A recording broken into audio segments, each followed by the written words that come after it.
தாத்தா எங்க போறீங்க? நானா மக்கா, நான் இந்த ஊரை விட்டே போறேன் மக்கா. எனக்கு இந்த ஊரு வேண்டாம். பேக் எல்லாம் எடுத்தாச்சு, எல்லா துணியும் எடுத்தாச்சு. ஏன் தாத்தா? ஏன்னா இங்க யூடியூப்ல வீடியோ போட்டேன், ஒரு பயலோட சப்ஸ்கிரைபர் பண்ண மாட்டேங்க. இதே பெங்களாதேஷி அங்கெல்லாம் போனேன்னு வச்சுக்கோங்களேன், சும்மா இப்படி பண்ணாலே போதும், லைக்கும் விழும், ஷேரும் விழும், சப்ஸ்கிரைபும் விழும்.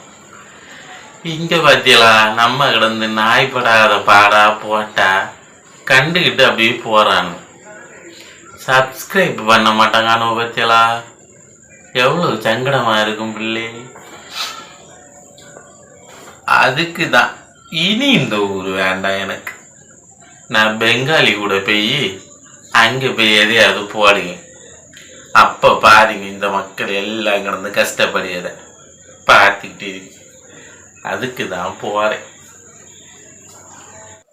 தாத்தா நான் சப்ஸ்கிரைப் பண்ணிருக்கேன்ல. போடி எங்கே திரும்பி ஒரு சப்ஸ்கிரைபரை வச்சுட்டு நான் இனி என்ன செய்ய வந்திருக்கா? சப்ஸ்கிரைபும் இதுவும்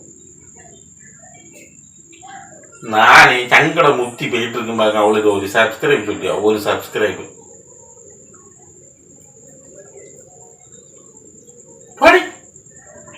போறதுக்கு முன்னாடி எல்லா இடத்தையும் கடைசியா பார்க்கணும். மோகன் தங்கப்ப தூங்கிட்டு கிடப்பான், சும்மா எட்டி பார்க்கணும். என் பொண்டாட்டிய அவளை மட்டும் அடிச்சு எத்தனை சவுட்டிட்டு இருக்கா, அவளை பார்க்க மாட்டேன்.